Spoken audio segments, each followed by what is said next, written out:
کہ اللہ کا شکر ہے کہ میری آواز کے اوپر لوگوں نے لبیک کہی ہے، اور الحمدللہ دیکھتے ہیں ہم کہ جگہ جگہ رہبر انقلاب اسلامی آیت اللہ خامنئی مجدد اللہ علیہ کی تصویریں لگ رہی ہیں، اور ہم نے یہ کہا ہے کہ اگر پولیس آئے اور FIR کرنے کی کوشش کیجیے تو آپ میرا نام دیجیے گا کہ ان کے کہنے سے ہم کر رہے ہیں، جو بھی FIR کرنا ہو۔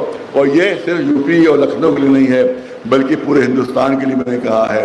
لہٰذا بمبئی میں سن رہا ہوں کہ وہاں بھی کئی جگہ تصویریں اتاری گئی، 250 مولوی ہیں بمبئی میں، ماشاءاللہ 250 مولوی ہے بمبئی میں۔ لیکن یہ ہوتا ہے حکومت کا خوف، یہ ہوتا ہے حکومت کا ڈر، یہی ڈر ہے جس کی وجہ سے اہل بیت اپنے حق سے محروم رہے ہیں، یہی ڈر ہے کہ جس کی وجہ سے اہل بیت اپنے حق سے محروم ہو گئے۔ تم یوں ہی ڈرتے رہو گے تو دنیا تمہیں یوں ہی ڈراتی رہے گی، یوں ہی خوف زدہ کرتی رہے گی۔ 250 ہیں اور بڑے بڑے جگادری مولوی ہیں وہاں،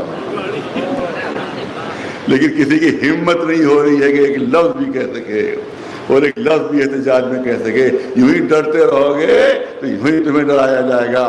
واقعات سن لو، اہل بیت حق سے کیسے محروم ہو گئے، کیسے محروم ہو گئے کہ جس وقت شہزادی فاطمہ زہرا سلام اللہ علیہا جس وقت حق سے محروم کر دیا گیا ہے اور غدیر کے اعلان کو لوگ بھول گئے ہیں، تو شہزادی مدینے میں گھر گھر پر گئی تھیں، گھر گھر پر گئی تھیں، دروازہ کھٹکھٹایا تھا، پوچھا کون؟ کہا میں رسول کی بیٹی ہوں، دروازہ نہیں کھلا، نہیں کھلا مسلمان کا دروازہ رسول کی بیٹی کے لیے۔ یہ ہے خوف حکومت کا، یہ ہوتا ہے ڈر حکومت کا۔ دروازوں پر جان، ایک دروازے پر گئیں، دروازہ کھٹکھٹایا، یہ ایک صحابی رسول تھے معاذ بن جبل، یہ معاذ بن جبل کے نام تھا، یہ نکل آئے باہر۔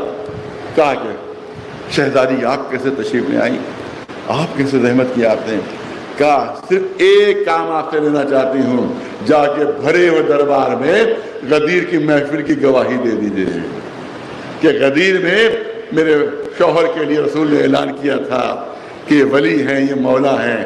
کہا شہزادی ارے ایک آدمی کے بیان سے کیا ہو جائے گا؟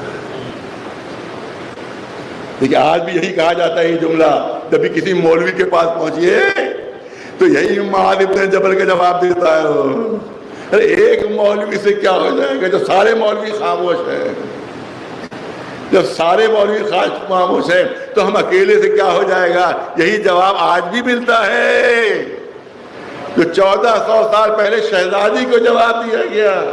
معاذ بن جبل نے کہا کہ بھئی مجھے ایک کہنے دیں، میں ایک گواہی سے کیا حاصل ہوگا؟ پورا مدینہ خاموش ہے تو میں اکیلا جا کر گواہی دے دوں گا تو اس سے اثر کیا ہوگا؟ اس سے آپ کو کوئی فائدہ پہنچنے والا نہیں، ایک آدمی کی گواہی سے آپ کو کیا فائدہ پہنچے گا؟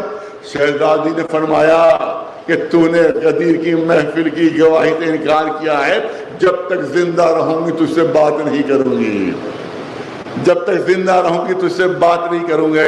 اسی وقت معاذ کا بیٹا آ گیا، تاریخ پیش کر رہا ہوں آپ کے سامنے۔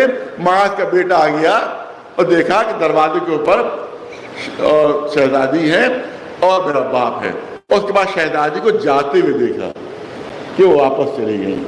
ماں کا بیٹا پہنچا، باپ سے پوچھا کیا بات ہے، یہ رسول اللہ کی بیٹی کیوں آئی تھی، کاہے کے لیے آئی تھی؟ کہا کہ غدیر کے لیے گواہی مانگ رہی تھی کہ غدیر کے آپ گواہ تھے، وہاں موجود تھے، آپ گواہی دے دیجئے میرے شوہر کے حق میں۔ تو میں نے کہہ دیا کہ میں اکیلا اگر گواہی دوں گا تو اس سے کیا فرق پڑے گا، اس سے کیا اثر ہوگا؟ تو پھر کیا ہوا؟ شہزادی کیا کہا؟ شہزادی نے کہا کہ جب تک میں زندہ رہوں گی میں آپ سے کلام نہیں کروں گی۔ یہ کہہ کر چلی گئی۔ یہ سننا تھا کہ بیٹے نے بھی رخ موڑا، کہا بیٹے کہاں جا رہے ہو؟ کہا میں آپ کے ساتھ نہیں رہ سکتا، آپ کے گھر میں اب قدم ہی نہیں رہ سکتا۔ کیوں؟ کہا کہ رسول اللہ فرما چکے ہیں کہ جس سے فاطمہ زہرا غضبناک ہوتی ہیں اس سے اللہ غضبناک ہوتا ہے، لہذا آپ پر عذاب الہی نازل ہوگا، لہذا آپ کے عذاب میں اپنے کو شریک نہیں کروں گا۔ ایک سلوات